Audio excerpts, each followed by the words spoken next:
ভগবান শ্রীকৃষ্ণ অর্জুনকে বললেন, শোনো অর্জুন, মানুষ যদি মৃত্যুকালে আমাকে স্মরণ করে তার অবশ্যই বৈকুণ্ঠ লাভ হয়ে পরম মোক্ষ লাভ হবে।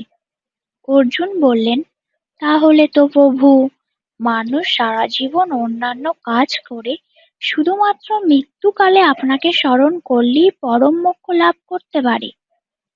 একদমই না। মানুষের স্বভাবে সারা জীবনের কর্মই মৃত্যুকালে স্মরণ করাবে। মৃত্যুকালে যে কর্মকে স্মরণ করতে করতে প্রাণবায়ু ত্যাগ হবে, পরবর্তীতে সেই অনুযায়ী তার পুনর্জন্ম হবে। তাই আগের থেকে অভ্যাস না থাকলে মৃত্যুকালে আমার কথা কিছুতেই স্মরণে আসবে না। আপনি যাকে আঘাত করেছেন তার চুপ থাকাকে ভয় করুন।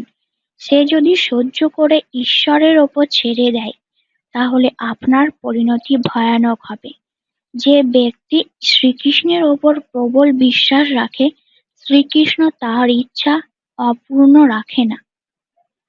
রামের মতো পুত্র নেই, হনুমানের মতো সেবক নেই, সীতার মতো নারী নেই, হরিশ্চন্দ্রের মতো রাজা নেই, ভরতের মতো ভাই নেই, অনসূয়ার মতো মাতা নেই, কর্ণের মতো দাতা নেই, প্রহ্লাদের মতো ভক্ত নেই, দ্রোণাচার্যের মতো গুরু নেই, শিবের মতো পর উপকারী নেই,